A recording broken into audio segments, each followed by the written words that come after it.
So we are privileged to have Dr. Suresh Pal, director of one of the most important policy research institute in the realm of agriculture, economics, and CAP. So, Dr. Suresh Pal, please give us the leadership, and you have a very rich panel. Dr. Arvind Kumar, Dr. Dinesh Chauhan, my brother, Dr. Hameed Nuru, and Dr. Shashank Mauria. So all are here. I would request everyone to please quickly settle down and we start the proceedings.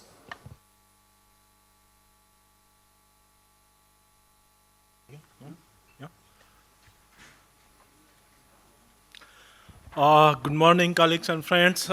So this morning, the inaugural session has really flagged the important issues which are important for India-Africa partnership. And the key issues, just maybe at the cost of repetition, I just want to highlight two things. First is look at the policy and institutional capacity development that is extremely important for development of African agriculture. And here, India and the other countries, including the international organizations, they can have a big role to play in terms of strengthening the capacity in the region. Second, in terms of capacity also, we have to think about the strategy itself for the development of the Africa region as a whole. And there are a number of international efforts which are going and the regional efforts which are going on. And we can just build on those efforts. We have this comprehensive African agriculture development kind of program. So there are priorities, strategies, they are all identified. And we can further, with respect to our objective, it is rice in Africa. So what are the major priorities, what are the targeted areas, so that we can develop. And then institutional capacity, major thing is basically looking at the input systems, particularly seed system. We have to take the new technologies.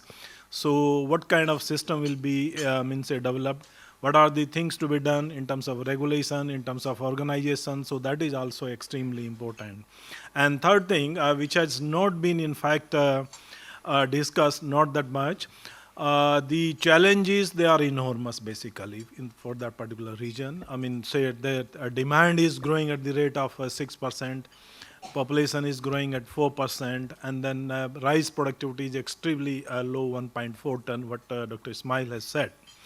So in that situation, the convergence is extremely important. There are a number of organizations which are working for that region, and we can see how best we can develop the partnership to achieve the stated objectives, to take the technology in that particular region, to increase the productivity, to achieve the sustainable development goal, whatever we are setting. And the South-South partnership in that context is very, very important. The countries like India, we can have a kind of major role there. Then we have these EG centers for rice, it is IRRI. And then of course ICAR said they are also having some program. So if we just pool all our resources first, certainly we can have a major impact in the region. So with this, I straight away invite the speakers to make their presentation. So first is Dr. Shashank Mauria. He was Assistant Director General at the Indian Council of Agriculture Research, mainly looking at the intellectual property rights. So Dr. Mauria, it's your turn, please. It's up to you.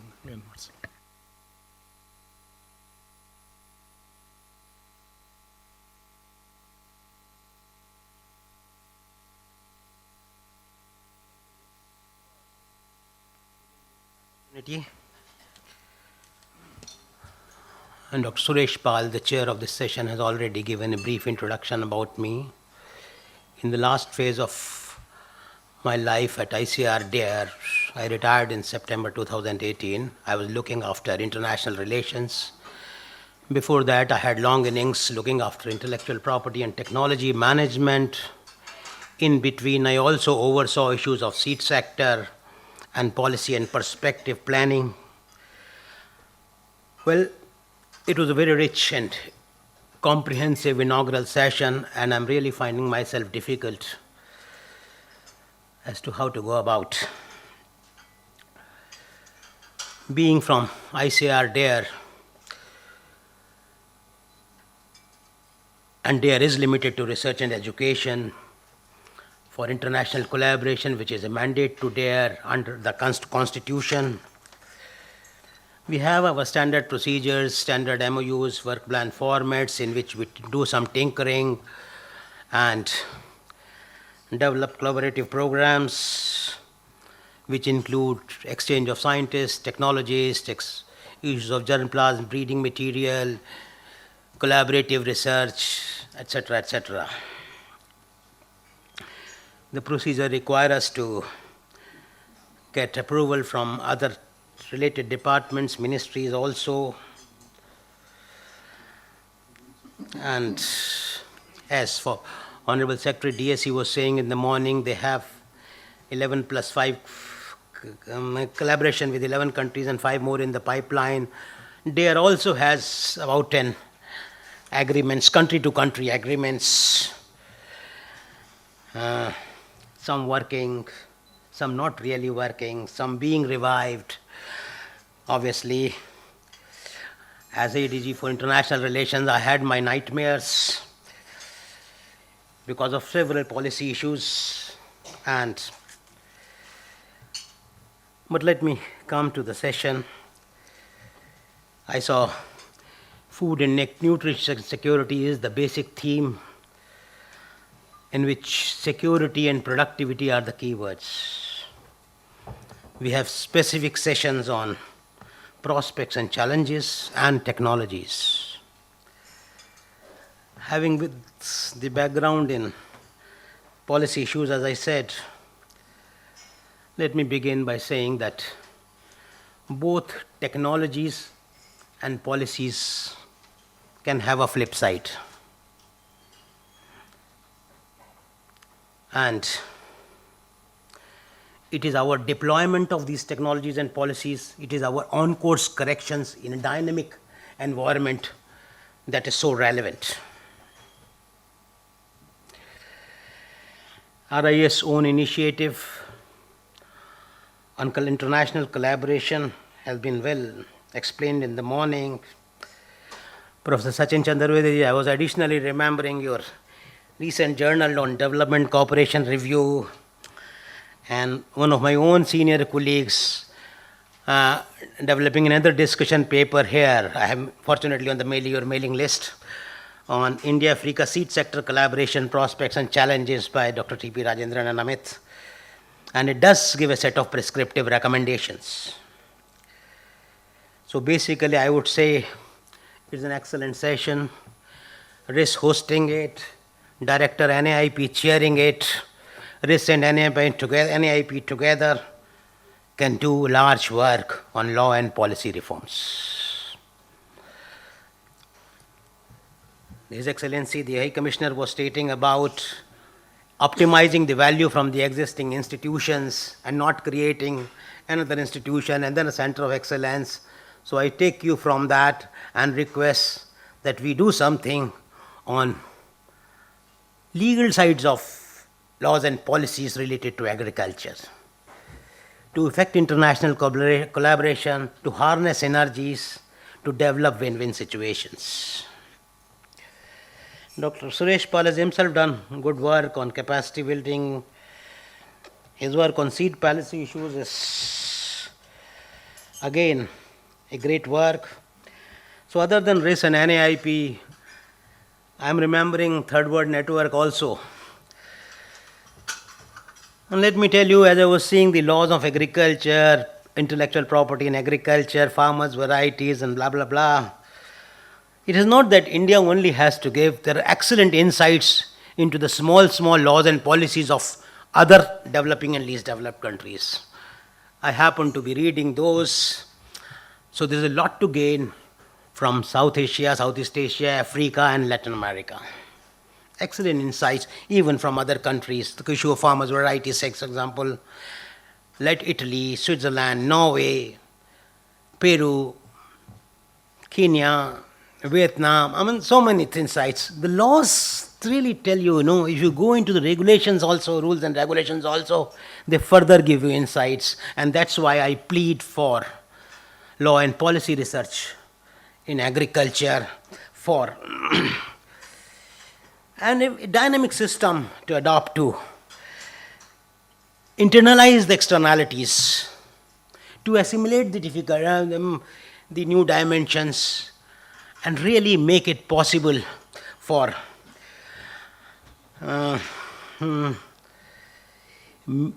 making this interdependent world a real success in terms of win-win relationships. His Excellency from South Africa was talking about, and I was remembering, again probably from the Third World Network publication, which once said, you know, why India's IP policy needs a South African tweak. South African IP policy perhaps came in sometime in mid of 2018. India's IP policy came in 2016. I'm not saying IPR policy India is not comprehensive. It is very comprehensive.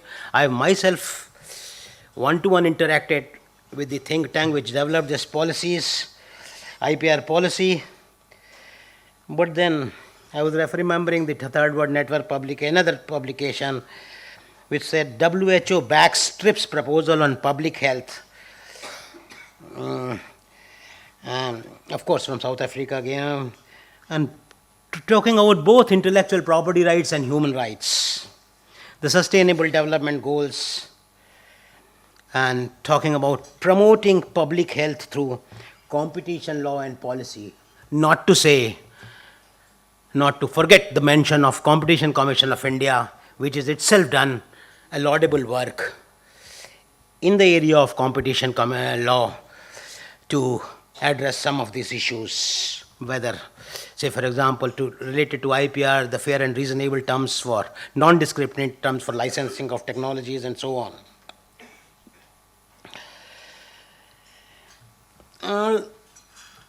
I really don't have much to begin with. Maybe if I get time later to supplement. But what I will say, compared to the earlier times, I had about 30 years at the ICAR headquarters overseeing these things, and in those earlier times, things were easy for international collaboration. We had only 4 keywords in ICR there. You have to examine a international cooperation agreement proposal from 4 keywords. Technically, that yes, our technical division, whether crop science, animals, engineering, fisheries, whatever, sees it as an important area for research and education and technical collaboration. And seeing that yes, essentiality angle, that yes, it is essential. In addition to that, there were 2 more keywords, security and sensitivity.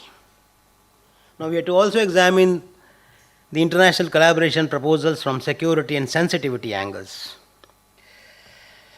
Unfortunately, the security and sensitive angle words, inverted commas, security and sensitivity words now have a much larger meaning, and that's really unfortunate. The question is that how do we really assimilate and internalize the externalities? Having handled intellectual property issues, doing many reforms in that area, whether for our knowledge, skills, technologies, whatever, professional service functions, and having studied the laws and policies from developing countries and least developed countries particularly, I would say there is a lot scope to easily internalize the so-called externality, and we can really harness the synergies. I think I'll close down at this stage with this much initial remarks. Thank you very much. Thank you, Dr. Mauria, really completing in time. I mean, we have been directed by the organizers that we have to close by 12:15. Dr. Nuru, please. Thank you very much. He is representative and country director, World Food Program in India. Dr. Nuru, please. Thank you very much, Chairman Dr. Pal. Recognizing my colleagues on the high table, Professor Chaturvedi, His Excellency, the Ambassador to South Africa. I would like to thank you for the opportunity to be talking here today. I'd initially prepared a speech, which was about 4 pages, and I thought, no, there's no point in coming here and just speaking in that way. Let me come and just speak from the heart. This is a topic which I really feel is very important, and being an African and being a head of a UN agency, I think I'm wearing 2 hats here. So please forgive me if I'm very African on one part and maybe a little bit less on the UN part.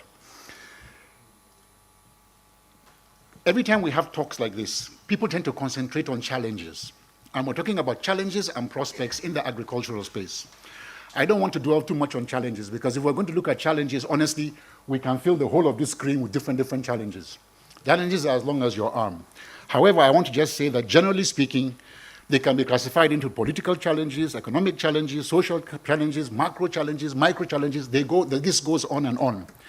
What is important is that African countries in particular need to do an honest SWOT analysis, do an honest down-to-earth audit of what they require in the agricultural space. This is very important, because each challenge is going to be unique to a particular country. And as Professor Chaturvedi said earlier on, there are 55 African countries, 54, 55 African countries, and each one is unique. People always just refer to Africa as one big continent, but it's 55 separate countries within that continent, and each one is different. So doing an analysis of your internal needs as African countries in terms of this agricultural space and these partnerships is something which is very critical, and countries have to do honestly and transparently. If we look at India, India has diverse cultural, religious, ethnic diversity, ecological zones. They have done a lot in terms of moving forward. And this is very important, because honestly, to face facts, many African countries were on the same level with India 45, 50 years ago, and yet India has moved so much above the scale, and yet when they have made those leaps to move forward, they have not regressed. But many African countries have moved forward and have also regressed, or have not even moved forward at all. This is what we have to look at. How did India do it? How can they be better partners for us, and how can we learn from India? So how did they move? Why did they move? And that needs to be the basis of looking at the prospects of how we can engage moving into the future. So some important points to note in terms of challenges. Agriculture and food security is the backbone of society and well-being of people. Whenever you have changes in prices of food commodities, even simple bread, okay, or food grains, it has led to things like conflicts, social unrest, and even toppling of governments in many countries. Just that simple fact that bread was increased. So if we look at it critically, food, which is an output of agriculture, is not really negotiable. It's a fact, and we have to take it more seriously. Bob Marley, a famous musician, once said, "A hungry man is an angry man." I think that still holds true today. So India has leaped forward in terms of moving, in terms of SDG2 and agricultural space in general, because India saw it as an important aspect of nation building. It saw agriculture development as not just development and part of development, but it ensured that it had to push that agenda to get food security and nutritional security. And now today in India, you have things like the PDS system covering 800 million people, midday meals in schools covering 120.7 million children every day, ICDS covering over 100 million people. These didn't just come about overnight. It took decades and decades of conscientious effort towards pushing this forward. So something was not like this was not built in a day. And that's one thing as Africans we have to understand, and we have to put in place the basics to make this happen. India also saw it as not negotiable. It was a long-term strategy, and it was above an individual or an individual office or post. So no matter which government came to power or which minister came, it was a continuous process. You couldn't go back on it, which is very important. Most importantly to me, really, in my assessment of India's progress, is looking at how India has cherry-picked. India would have options, and then they would take 1, 2, 3 from here, 2, 4, 5, 6 from here, and they will Indianize it and make it into an Indian way and methodology. Many African countries don't do that. You just take cut and paste and think it's going to work. It doesn't work. A lot of white elephant projects have littered Africa, mostly in the space of agricultural development and also in the space of infrastructure development. I will turn 5 minutes towards the prospects. Again, I reiterate, and some people said this earlier on today, there is no need to reinvent the wheel. The wheel has already been invented, and there are many wheels out there. Secondly, there is no need also for us to start from, how will I put it? You don't have to be in a steam locomotive to move to a diesel locomotive to move to an electric locomotive. You can go straight to the end there in this day and age. We need to look at the entire aspect of agriculture and not just one aspect. And agriculture, of course, has 3 elements to it. There's the production side, where the farmers are, the growing, the fertilizers, irrigation, seeds, seed health, soil health, things like that, through to the access side, and then, of course, to the utilization and uptake. So those 3 elements have to be looked at in total if we want to make progress and move forward on this. If we look at things like agric research, They have a platform now, but how many countries in Africa have got effective agric research institutions which are effective or which are not funded by the government? There's only one I know, which is in South Africa, by the way, which is ARC, Agricultural Research Council, headed by Dr. Shadrach Moepuli in Undisteport, privately funded by the Farmers Union of South Africa. Otherwise, all the rest that I know in Africa are government. And then, of course, typical of Africa, we want to have each state having its own agricultural research institute instead of having one for the whole country. We have examples where good practice, for example, in Senegal, there's one reference laboratory for foot and mouth, which covers the entire West Africa. Everybody from West Africa sends their samples to that one lab. This is the kind of thinking that we should be thinking about. Not everybody has to have his own. I would also like to just say that in terms of moving forward, platforms are very important. And today, I'm looking at platforms from two perspectives. So one is country-to-country specific, and I'm also looking at regional bodies. So if we look at country-specific, I think this platform here, RIS being a think tank where we have face-to-face dialogue, is an important platform. However, South-South technical collaboration platforms are extremely important. Many of them exist indirectly. So you have one maybe for agricultural research, you have one maybe for policy, you have one maybe... The question is, how do we put it together under one umbrella, like a center of excellence, or that kind of an entity for agriculture or for food security in general? That is what we need to look at. How do these platforms all merge together instead of having so many different independent ones? Of course, for those platforms also, we need to look at appropriate technology, as mentioned by the ambassador today, and the transfer of appropriate technology. Now, we have centers of excellence for food security and nutritional security. There are very few worldwide. One is in Brazil. WFP is spearheading that. There's one in China. There's one in Russia. So Brazil, China, Russia. And in Africa, the very first one was established just 2 months ago in Ivory Coast, in Abidjan, Ivory Coast. The other thing I wanted to talk about was the regional bodies and the context of how these can play an important role. African Union was mentioned earlier on, which is very important. Having regional bodies looking at this it's on a bigger scale, it's more inclusive, it's cost sharing, and also they are the ones that set the regulatory and international standards frameworks for other African countries as well. So liaising with them, I think, is very important, and I'll just take 2 more minutes on this. Looking also at these regional bodies help to set the standards in things like trade, market prices, road networks between countries, etc. You have a lot of these in Africa. For example, you have the ECOWAS, you have IGAD, you have SADC. There are 8 of them, basically. Another thing that we can look at in terms of prospects is visits. A lot of visits are on research kind of level or intellectual or academic kind of level. We need to look at visits that are going to involve the policy makers and the decision makers. These are very, very important. So visits can be two-way. You can learn. India also has a lot to learn from other countries, as the same way other countries in Africa have a lot to learn from India. And I'll give you an example of this. I was privileged to take the Minister of Food, Honorable Paswan, to Brazil 2 years ago to go and have a look at the Center of Excellence over there to see whether or not India wants to set up something along those lines. At that meeting, we were in Sao Paulo with the mayor of Sao Paulo, and he was saying, oh, we feed 5 million children every day with midday meals. They don't call it midday meals, they call it their school feeding. 5 million children. And the minister looked at me because I think he was trying, this lax and crows, is not the same as how people understand it over there. So he said, Dr. Nuru, but we are doing 10 times that amount. I said, not 10 times, 20 times, 120 million in India. So that to me was a platform for South-South collaboration. Why? Brazil wanted to know how to expand it to the whole country. And India has done that. But what they are feeding in their school program there is very high quality, fortified, nutritious food. So they are getting a lot of benefit from only the 5 million. Now India also now could learn from there. You see what I mean? And this is exactly what is happening. Minister Paswan announced last year in July that they are going to fortify all the staples that are going into the food safety nets. This is classic what I would call South-South collaboration. Almost to the end, database and agricultural information networks need to be strengthened. So who does that? Where is it based? India has a lot of potential to do that. Africa, how do we see how we can put a single, one place, one-stop shop that everybody can go to get that information? The use and adoption of appropriate technology is very important. Indigenous homegrown ideas, as has been mentioned earlier on today. And I would like to say it's always important for Africa to start small and then to build up. Because too many white elephant projects in Africa. If you start small, it's easier to accept, it's easier to fund, it's easier to manage, it's easier to sell to the government and beneficiaries. And if you want to have it sustainable, then the people themselves, when they see it, they themselves will want to push it forward and not rely on the government to do it. That is a classic, typical way of having a sustainable, long-term involvement of the society to make progress. Last but not the least, the use of digital platforms are very important, and innovation systems. Things like drone technology, GIS, things like AI, artificial intelligence, are all new things which are out there now, which we have to exploit in this space.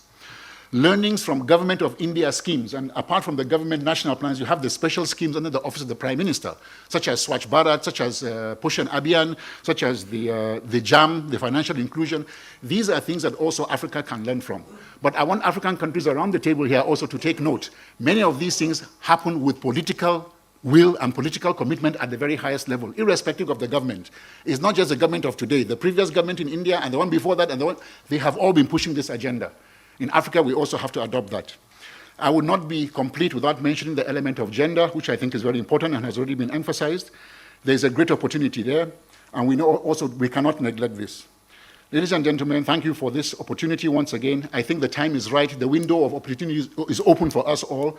We all here are duty-bound by our people and by humanity to push this agenda forward. Thank you very much. Thank you, Dr. Nuru, for very important kind of raising the issues. They are very, critical for the development of African agriculture. Thank you very much. Next speaker is Dr. Arvind Kumar, Director, South Asia Regional Center, IRRI.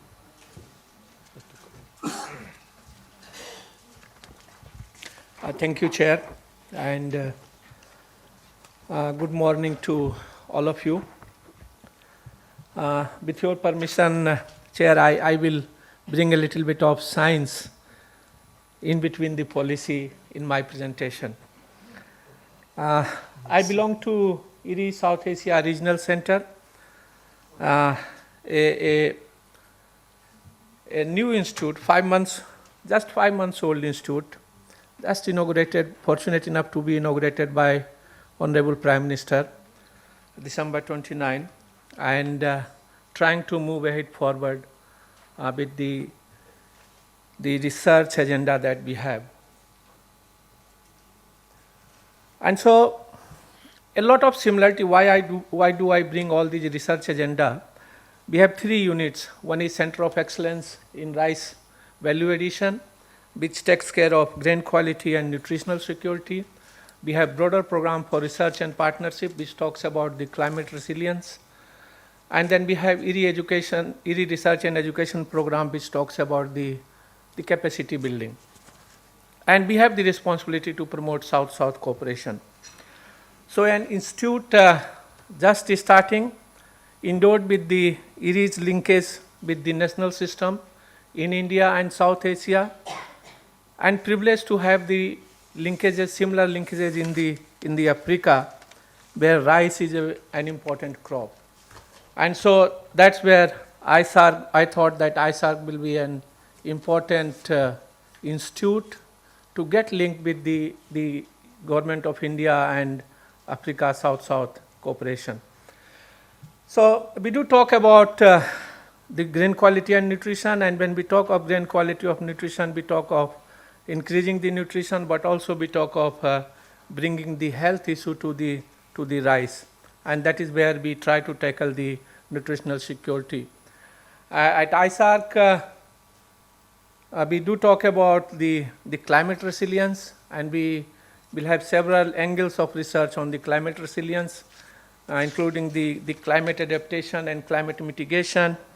And IRRI is known through its research on developing rice, stress-tolerant rice varieties, whether it is drought-tolerant, high-temperature tolerant, flood-tolerant, salinity-tolerant, and also efficient water nutrient management. And then also our work on reducing the emission through in the rice production. Also, an important aspect for us is the capacity building, which we deal with the IRRI Research and Education Program, and variety of capacity development programs that we carry. And in fact, one of the first that we have started and that's ongoing is for the progressive farmers. So right from farmers to all the stakeholders, scientists, scholars, and on different angles that the capacity building program we shall be taking. And so then we link the rice production with the Africa, and there is a need to bring what all we have been doing in India. In fact, in India, IRRI has been engaged over last 6 decades, and we have seen the progress, India becoming self-reliant and in fact exporting rice. And at the same time, there is development that IRRI Africa Rice is developing an alliance. The most appropriate opportunity where we talk of one program for the Africa for the rice-based agri-food system, and that is where again ICAR will contribute. And then South-South cooperation can fast-track the progress in Africa by providing technologies, resources, and capacity from India. So what are those areas where we can really contribute? One is the agriculture research for the rice-based agri-food system, and when we talk of the agriculture research, many of you have talked about the research scenario in Africa, and so we talk of basic research, applied research, as well as research for development, whether it is in plant breeding, whether it is with the germplasm sharing, whether it is rice-based agri-food system, cropping pattern, or mechanization, capacity development, soil nutrient, water management, and the post-harvest management. At the same time, also there was presentation that the seed system is still not that much developed, and probably stronger public-private sector engagement is needed there for seed and seed system, more so initially for the policy, but then also to develop the seed system, and also to encourage a lot of training on seed production and delivery to key stakeholders. Also agrochemicals, service provision models, and also catalyzing the policies and strategies for faster dissemination of the technology, and also a lot of monitoring. The previous speaker just said that many projects have been implemented with little success, and so that was probably also because we needed a bit better monitoring, evaluation, and learning. And then also the national research system and seed system and seed sector and testing laboratory. India has done very well with the national research system, the seed sector, and the testing laboratories. And there is a chance that we bring these learnings to Africa. Institutional structure to regulate biotechnology. As research is moving from conventional research to biotechnology-based research, India has placed in the institutional guidelines, and there is a need that we take those guidelines to Africa.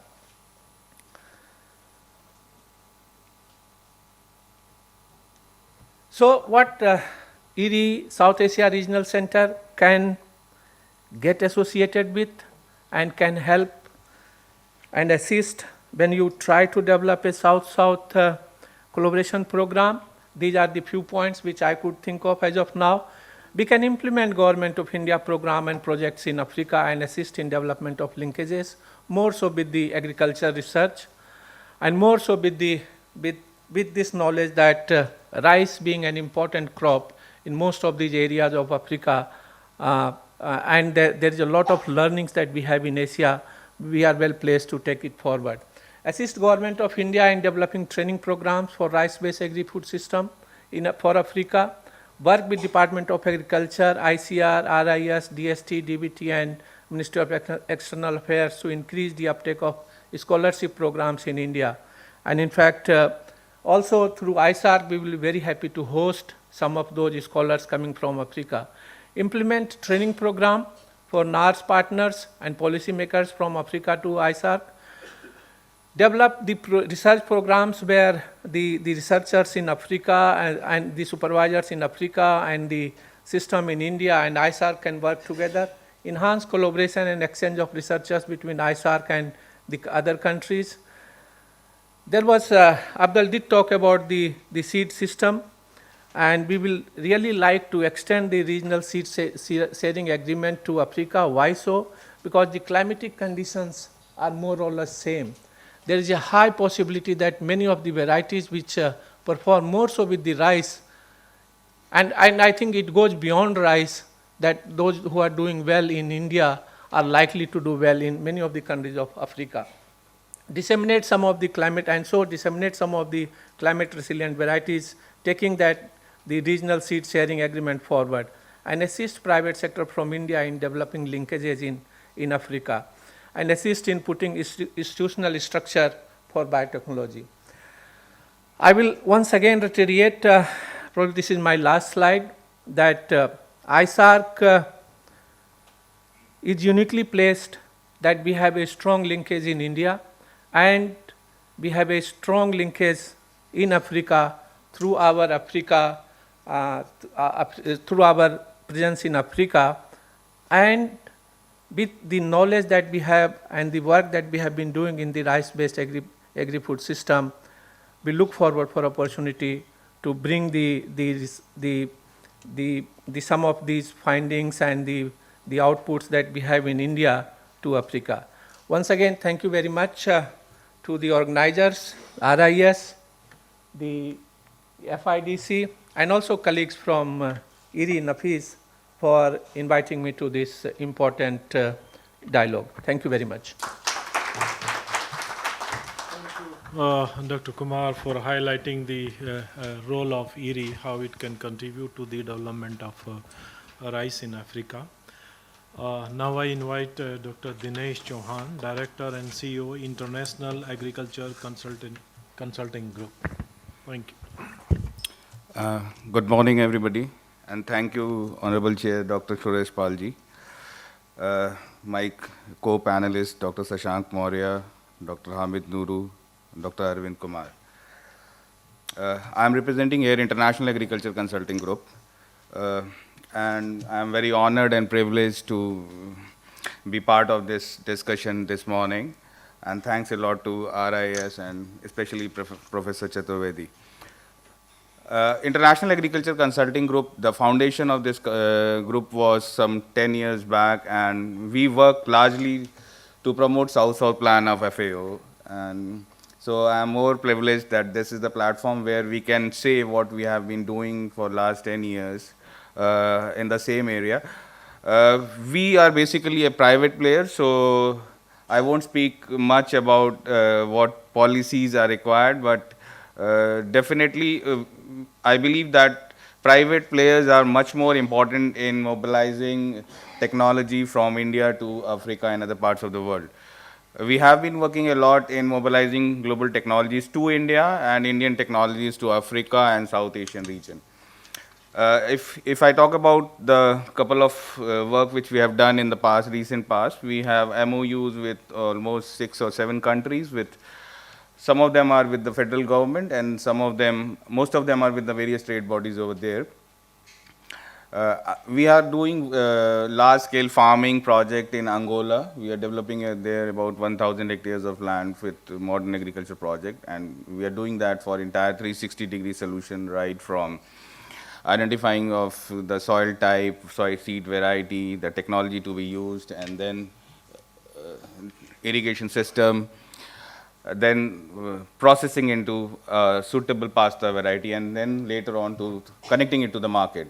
So, and this is very interesting. Personally, I have spent almost 3 years in Africa. I was there in Ethiopia and worked in remote parts of Africa. So, and spent almost 2 decades in all the various intermediaries of the value chain. So when it comes to providing the right kind of agriculture consulting, so I being a food technologist, then worked on the shop floor, worked in retail, then value chain, commodities, structural trade finance, then international business, finally doing consulting. So we understand the business pretty well. I won't focus that, as Dr. Hameed rightly said, that if we talk about the constraints, there are a huge number of constraints when we talk about. We have to see that what are the opportunities available and where we can pitch in, and what role we as an individual or as an organization or as a policy think tank, what role we can play in the entire thing. The interesting thing is that Africa, as Dr. Hameed rightly said, when we talk in India, sitting here in India, if we talk to somebody that we are working in Africa, then the image is like, okay, Africa means everything is same. It's either South Africa or Nigeria, right? So most of the people used to tell me that, okay, when I used to tell I'm working in Africa, so okay, South Africa, and how safe it is, right? And so, but when you go there and when you work there, we see that it's a long way and long journey to travel Africa still. And if you travel to remote parts, then you understand there are a lot of challenges over there. Sitting in the boardroom discussing things looks much more simpler, but it's not like that. But it's not that difficult also. If you see, if you ask me personally, I think most of the people have rightly said there is no need to reinvent the wheel. You can save a lot of time and energy, right? Because by the time you will be doing and experimenting all the things, that way the technology has been moving in the last couple of decades, things will change drastically. So we have to quickly copy the things which are suitable for your particular work, and then adopt the best policies, go and do the things, right? As far as our government is concerned, or our various ICR or other bodies are concerned, I think we can do a lot in Africa. And if you ask me, my personal opinion, that there is a huge opportunity over there to work in collaboration. We being food sufficient and food surplus country, and Africa is still importing a lot of food grains, right? So, in fact, there are countries which were food self-sufficient, and now they are deficient in most of the commodities because of various factors, right? There are technologies which we have and which is required over there. We are having technologies which are very suitable to replicate over there, so we can bring in a lot of investors from India to those places. As Secretary in the morning was rightly pointing out, that we have to identify who are the Indians who are already there, and then let's work together with them. I think I have seen there 3 generations old Indians who are working in agri sector, and they are doing huge. And they are doing good businesses over there, and they have developed a very big organizations, probably, and they are not Indians now, because it's 3rd generation who is working in that area, right? So there are a lot of examples, like, because when we talk about Angola, we are also doing, in fact, work in Mozambique. We are developing a technology for cashew processing. So you see, Africa has got a lot of things which we are importing. Cashew is one of them. Then cocoa is another example. India has got a lot of offerings which various African nations can follow or adopt, both in terms of infrastructure, warehousing, commodities. Right. So one such good example which I saw in Africa is Ethiopian Commodity Exchange, right, ECX. They are doing wonderful job in coffee exchange platform. So India is having its own collateral management. I think collateral management is one area which is missing in Africa region, because where we can help small scale farmers how to fund and how to get the finance available. And there are a lot of countries where economies are still to be opened up. Then foreign exchange is another issue, probably. So if I go and work in Africa, I am worried about foreign exchange, right? So we have to find out ways, both our country as well as African nations have to find out ways where we can work in and plug some of these gaps. Because when we work with various clients, because we largely work with private entrepreneurs sitting in Africa, and I'm also working with most of these clients are not Indians, to tell you the fact. So I'm working with African clients over there, right, giving them technologies, right. So normally when we speak to various clients, they say that, are you working with some Indian company over there? So we say no, because we say that, no, we are working with African people over there, and it's a good thing to work. It takes time, but let me tell you one thing. India has got very strong credibility in entire Africa region. So if you talk anybody, personally I have seen that they're more confident in our technologies. If you talk about, if I'm offering them some technologies with our neighboring countries, right? So they are cheaper, but they will insist that we need an Indian technology rather than getting that. Because we as a company have collaborations with international agencies also. So I'm not only promoting Indian technology, but we are promoting the technology which is best. So we are working in Latin America. We are even bringing in companies from Latin America to India to acting as an accelerator for their various technologies. So this is in brief about what work, small work we have done as a company at various places. And we see that, I'm hopeful that Government of India should do, and this current government, I'm hopeful this will be, they will be working much more than the work which we did in the last 5 years tenure. We have seen a lot of development and improvement happening in last 5 years, when our Honorable Prime Minister visited a lot of countries over there, and we made a lot of engagement programs over there. So I'm pretty hopeful that this cooperation will move further, and we will be able to help Africa in becoming food self-sufficient, as well as adding value in their entire value chain. Thank you. Thank you, audience. Dr. Chauhan, for bringing the role of private sector, particularly in terms of the arranging the capital there, financing business as well as small farmers and entrepreneurship for developing, providing the, let's say, the inputs and the markets also. These are extremely important. So we still have some minutes. Maybe we can take some questions if somebody, yeah, please.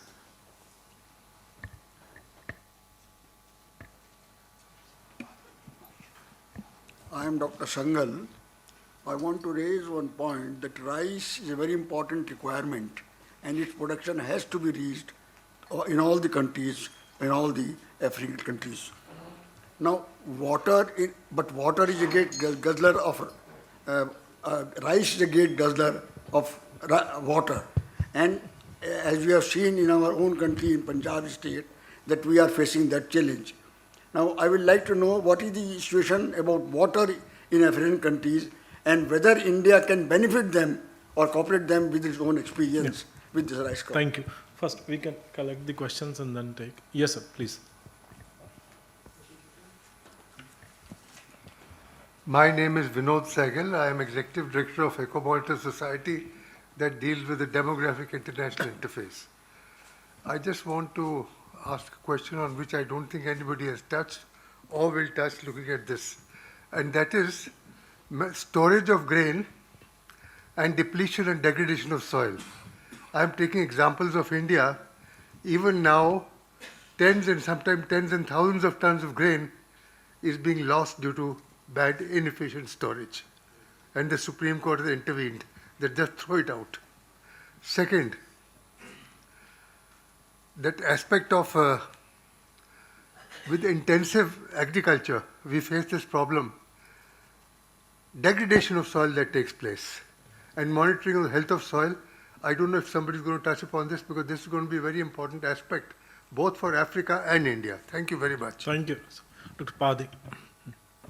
My name is Arvind Padi. I am the country director for ICAR-National. I have two observations. One is when we talk about partnership, it has to be two ways.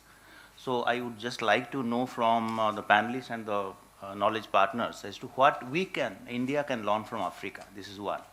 Number two, because the CGIAR system, many institutes are already having their facilities in Africa as well as in India. So I think the ICAR could leverage the CGIAR footprints in Africa to advance the partnership in agriculture research. Thank you. Thank you. Sharma ji छोटा ही पूछिएगा. I am Ashok B. Sharma. I am a columnist. I want to know, cassava is a very important crop in Africa. And in many countries, it is the, what you call the staple crop. We have not yet discussed anything about cassava. Thank you. Any? Yeah, please. My name is Parina. I am from Action for Food Production. We have, if we are talking about the rice, then important part is water and related technologies like SRI, system of rice intensification. So how we are doing that in African countries also? Thank you. Thank you. Maybe start from Dr. Nuru, maybe can respond, whichever you want. Okay. Thank you very much. Actually, there's not much for me to respond to here. This is all science. I happen to be a veterinarian by background, not an agriculture or crop specialist. But so water, important, I understand. I'm sure somebody else can answer that question. In terms of grain storage, yes, this is really a huge issue. And I just can say from WFP aspect, We've been in very close collaboration with the Ministry of Food Secretary, Mr. Ravi Kant, looking at the issues of storage, because it is a big problem. There's a lot of wastage, and we're trying to see even if WFP can be given access to this surplus that's going to be wasted, or, so that we can use it for other humanitarian things outside the country. What can India learn from Africa? I give you an example now with the Minister Paswan, where he learned that fortification is very important in Brazil and has brought it back here. So it depends on the particular circumstance, but I think there's a lot that can be derived. And please, please, please, let us not only look at agriculture in terms of crops and grains, look at it also in terms of livestock, because in Africa, livestock is critical. In fact, that's number one for most people in Africa, use livestock. Livestock of poor people is the chickens and the sheep and goats. Livestock of rich people is the camels and the cows, and there's a lot that can go through that. But importantly, I think, is the indigenous elements of it. I mean, really, even here in India, I've been seeing people trying to bring back the issue of bringing millets and bringing sorghum into the public distribution system, because these now have been eroded, because rice now has become overwhelmingly, the major component. 78% of what goes into the food safety nets is rice. You see, so we cannot lose our indigenous flavor. And it's only when you have people talking in meetings like this where you know what indigenous technologies, that you can learn from each other. Thank you very much. Thank you. Anything? If we talk about, I would like to address about water. So water is very critical, not only in India, it has been becoming more critical in coming times. Water is also critical in Africa. If you will ask me about my personal experience during my stay, we used to have plenty of water over there, but there was a lot of wastage, and drinking water was very scarce. So we used to receive plenty of water. You can't imagine, but we used to buy water every week for drinking. So because there needs an investment where we can make water for drinking purpose. Then rainwater harvesting was another thing which I think I was surrounded with big lakes over there, the place where I was staying, and then we were struggling to have drinking water every day. So water used to come after 3 days also, sometimes even in a week, once in a week, or for 2 hours or 3 hours. So that is the current situation in some of the places in Africa. And there are places which get plenty of rainfall. So Africa is big, so we cannot discuss which place, what is the situation now. But definitely yes, even if there is plenty of water, we need to use technology to conserve it. Let's not go to a stage where then we say that we could have done the things much before or much earlier. So that is all which I can say about. Sorry. You see, then we have to see that what is whether we need so much of rice, and then what should the price of it. You see what price we are paying. So that is a big debate. Now we can discuss that offline, right? Right. So we have to find alternatives, and whether it is needed or whether it's difficult to change the fooding habit. But then there is a lot of challenge. What should be the pricing? Because water is another thing which probably we are not incorporating in the actual price of rice too, let me tell you upfront, right? So that commodity should be much more expensive, because if we are exporting rice to Middle East, we are exporting water, right? So Thank you. I can just say that, and probably I don't have an answer for your question right now. We can discuss in detail offline. Thank you. Sure. Thank you, Dr. Chauhan. Dr. Mauria, you want to say? Regarding collaboration with CGR institutions, well, I would recall what was said in the inaugural session, that the triangular cooperation is the in thing today, and even ICR and DARE is doing something through CGR Institute with the IRRI, ICAR-National or whatever. Plus, we recently probably signed from DARE agreement with FARA. I hope it has been done, but I have to check it because I'm not in the job right now. So with these third agencies, triangular cooperation has a lot of scope. That's one thing. The mention was made about degradation of soils. I would again refer to the inaugural session where the issue of land restoration was very clearly raised. As I have seen, and I was recently talking in another conference of lawyers about biological resources, patenting and international collaboration. And I was really seeing, thinking that, science and research and innovation is unfortunately, is no more a charity operation, which is really sad. In such a difficulty, and I know for sure that yes, difficulties can be easily solved, provided we have a dynamic policy environment. That's one thing. But then, as I find working on international collaboration, I've noticed that in the areas of land restoration, land collaboration, our scientists on natural resource management and are becoming much more in demand today, because that doesn't involve much of the difficulties. We propose training programs for animal production and integrated farming systems to be done in Africa, likewise for post-harvest and value addition, also on the seed issues. And so, as I also said, there is a lot more to learn from Africa also and other developing countries.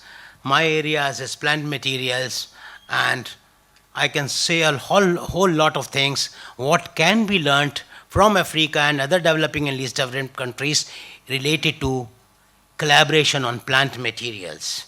About water guzzling and all, I was right like rice. I will leave the question for the IRRI person, but like rice, I'm again remembering sugarcane from Maharashtra. I'm sorry to say that, but then we have to think a lot. Within ourselves also, a lot of introspection is required to send signals with the right examples. Thank you very much. Thank you, Dr. Mauria. Dr. Kumar. Very quickly, yes, rice requires a lot of water, but then we have been working on the methodology where we can reduce the water requirement for rice. So there are alternate wetting and drying, and in fact where you can reduce the water requirement of rice by 40%. Also, this scenario that we replace rice from some of these areas, yes, a welcome scenario where rice is not the most appropriate crop. But then we also have to see that, rice is the only crop which fits into the irregular amount of high rainfall that you get in the wet season. And that is where farmers have difficulty shifting from rice to the other crop, because we need to have another water resistant crop which can survive into that rainfall pattern. And so, yes, definitely we reduce the water requirement for rice, and then Africa, the scenario of water availability is different at different places, and so you have to have the different scenario of rice cultivation. SRI method, very quickly, most of the areas in Africa is rain-fed, and so SRI I have seen more suited to the situation where you have the assured availability of water on time and other things. Also, wherever we want to have SRI, probably we have to test it, validate it, and we really see, means there are contrasting reports. Some places SRI doing very well, some places SRI not doing very well. So, implementation with evaluation and confirmation. Thank you, Dr. Kumar, for really summarizing. So we are already late by 5 minutes. Dr. Chaturvedi is looking at me. So first let me thank all the speakers for their excellent presentation. I just want to conclude with a positive note. We know the challenges, they are enormous. They require a lot of efforts. But if look at the resources we have, I think we are much better placed now. I mean, all these speakers, they have pointed out the kind of technologies are available on shelf. They can be directly taken to address some of the problem in the Africa region, whether they are related to rice, they are related to natural resource management, or they are related to other things. Say earlier, for example, one experience we have in India, say our technology transfer, it was the manpower intensive, we have training and visit system, but now we have the ICT, information communication technology, digital technology, which can be used to bridge this kind of information gap, so we can be more cost effective taking the technologies and the information to the farmers. But with these things, if we actually, what we have to focus on priorities basically. What are the development priorities? And those who are familiar with the African development of African agriculture, the earlier work, their major problem was, many writers they have written, that their interventions in terms of the, let's say, the international efforts, donor funding and the development needs, they were not really matching there. they were not all really targeted to the ensuring food and nutrition security. Earlier, I'm talking about 70s and 80s, things have changed much now. We are focusing on food and nutrient security. So that is one thing. Therefore, we have to identify the priorities and match our resources. It is what we have to offer and what the African agriculture requires. That kind of connectivity is extremely important. So everybody has to see, India has to tell that these are the things we can offer to African, let's say the region, and we have to do the homework for that. And second important thing is we have to have the connectivity. That is the physical infrastructure. If we need to develop the input market, we need to develop the output markets for that. Unless we have the infrastructure, definitely the efforts will be making, they will be not utilized, the fully. So therefore, on these areas, and of course regional cooperation in the Africa region, particularly in R&D sector, there are lot of opportunities for technology spillover. So we have to focus on the regional cooperation within the Africa as well as South-South cooperation. So with this, I thank again all the speakers and Reese for giving us this opportunity. Thank you very much, and sorry for being late 5 minutes. 7. Thank you.